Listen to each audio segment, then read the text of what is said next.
आपकी विश्व समाचार अपडेट में आपका स्वागत है। यूक्रेन के पोक्रोवस्क शहर के पास एक हालिया सैन्य हमला विफल होने के बाद देश में भारी विवाद खड़ा हो गया है।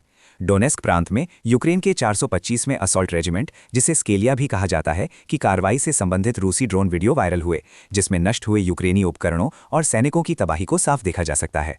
वीडियो में एक M1 एब्राम्स टैंक, एक BMP-2 पैदल सेना लड़ाकू वाहन और एक M1117 बख्तरबंद वाहन को नष्ट होते दिखाया गया है। प्रसिद्ध स्वयंसेवी कार्यकर्ता और रक्षा मंत्री माइखाइलो फेडोरोव की नए नियुक्त सलाहकार सेरही स्टर्नेंको ने इस घटना की कड़ी निंदा की है। उन्होंने कहा कि अपने लोगों के साथ ऐसा व्यवहार करना एक अपराध है और इसके लिए जवाबदेही होनी चाहिए।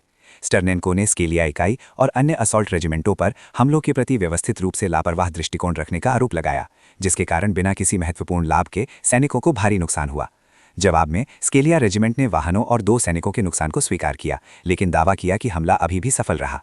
इकाई ने कहा कि पैदल सेना समय पर वाहनों से उतर गई और अपना मिशन जारी रखा।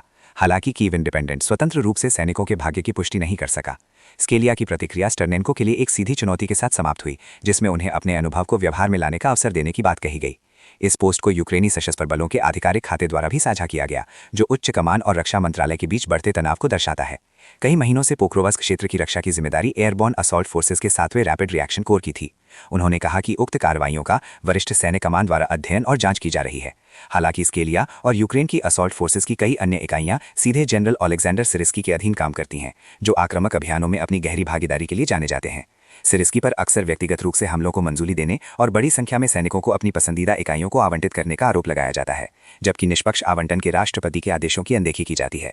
युद्ध के मैदान में ड्रोन की बढ़ती संख्या के कारण बख्तरबंद वाहनों की उत्तरजीविता लगातार कम हो रही है, जिससे ऐसी यांत्रिक हमलों की प्रभावशीलता पर सवाल उठ रहे हैं। सुनने के लिए धन्यवाद।